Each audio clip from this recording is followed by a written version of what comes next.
Hello, it's Ricardo and welcome to another episode of Reboot and Restart, the series where I start Elite Dangerous again using a Steam account. Anyway, I want to talk today about Federation rank and the Sol Permit.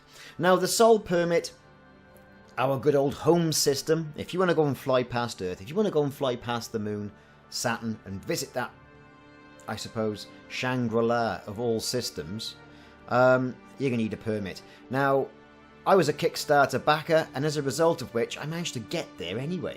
I already was given that permit as part of that Kickstarter campaign all those years ago. But starting again, you're going to have to try and achieve that. And that's achieved by getting or gaining Federation rank.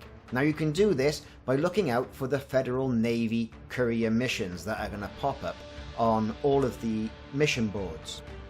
Now, it goes without saying, you have to be in a federal controlled area of space. And you can check that out via your galaxy map, right? You're not going to get federal missions if you're in Alliance space or Imperial space. In Imperial space, you're going to get Imperial missions, right? And in Alliance space, well, you're not going to get missions because that goes, I think, on exploration and reputation. So, check it out, right? So, federal space. Go in there, do some delivery missions, get your reputation and your influence up. So take those missions for the delivery, and then when you get to your rewards, using the new 3.0 reward system, go for the reputation and the influence as opposed to the cash. That'll build your standing with the local factions and the superpower. And then you'll soon start getting these courier missions, delivery missions, and the like. Once you complete them, pop over to the right hand tab and you'll see your rank increase. So you'll go from recruit to ensign or whatever it is, and there's an entire range that you can get to. Once you get to midshipman, then you're going to get the Sol Permit, and then you're going to be able to go and visit Sol. So, quite a process, a little bit of a grind, but with this and like some of the other grinds you have in Elite Dangerous, you tend not to notice it. To be honest with you, I was advancing through the ranks when I first did this back a couple of years ago, and I didn't realise what I was doing, and all of a sudden, hey, you know, I was a midshipman or what have you. Anyway, things to point out. When you're doing your superpower ranking, whether it be Imperial or Federal, obviously the permits are something that are linked to this. You have to be a certain rank to get a certain permit. But in addition to that, you can't buy certain ships unless you're a certain rank. Oh yes, indeed. They have locked down the ships to try and force you down this superpower route. So if you want, for example, to get that lovely shiny Corvette, then, you know, you're going to have a certain rank. If you want to get the Federal dropship, again, a certain rank. And the same with the Imperial rank system as well. I mean, you've got to be at least Duke to get a cutter, for example. So, things to bear in mind. Now, these missions are going to pop up once you've done enough missions for that faction and you've got your reputation up. Now, the bar on the right hand side and the right hand panel, you'll see it'll hover at certain percentages depending on how many missions that you've done. Complete the missions, get to 100%, and then keep a BDI on the mission board to see that next, in this case, Federal mission that you can try and accept and then go and perform to gain more rank within that faction.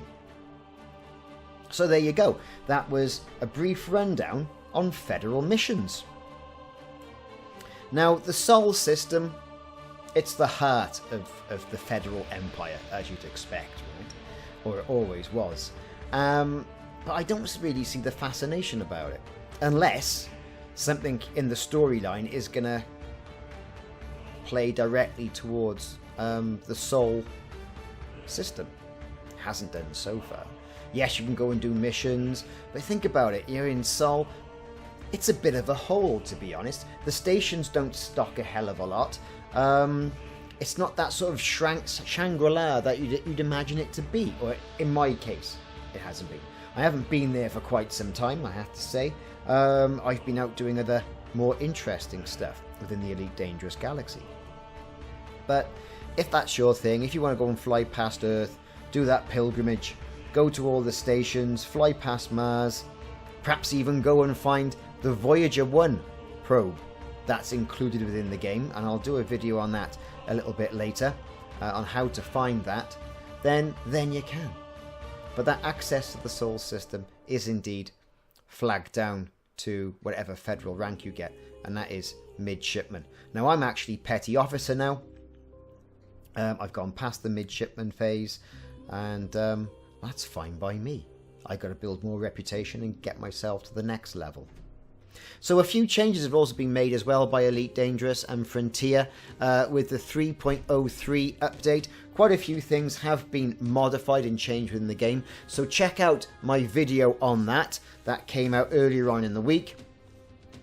Also, skimmer missions have been throttled back, so that was a good way of getting reputation and ranking, and also gaining some additional materials, not to mention a bucket load of cash. Well, that's been throttled back, along with passenger missions have been throttled back, and whatever other exploit you can find. Right? They've throttled them all back, which, for a contentious point of view, you could say, hey, it's a bad thing. I just want to play the game, I want to get the nice whizzy ships. I don't want to invest all my life in playing this game. Or, hey, you know, I don't know what to do. Show me a quick way of getting money. It all depends which side of the fence you generally come down on. The Ramtar missions are being fixed as well, with the Guardians and the Guardian weaponry. There's quite a few tweaks out there, and also some tweaks to the kill warrant scanner. But all that aside, the game is evolving, and I think we have to evolve with the game. Not only through doing the missions and the ranking, whatever. If you want to invest some time in the game and get the most out of it, then you really have got to spend the time. The get-rich quick schemes, unless you've got a constant form of revenue coming in and you know how to play it, all it is a quick fix. You're going to have people who are harmless, bombing around in cutters and what have you. You know, it's ridiculous, and they've got no idea on how to play it. I'm not here to tell you how to play and what you should be doing. It's my own personal point of view. Hey, I think you should go through the steps. You'll get more out of the game, and you really will see what the game has to offer. A bit like doing exploration as well, really. Anyway, I've been Ricardo, and this has been Reboot and Restart. Thanks very much for watching. Reboot and Restart comes out every Saturday around 6 o'clock GMT, so check out that and set a little calendar reminder. See you soon, fly safe.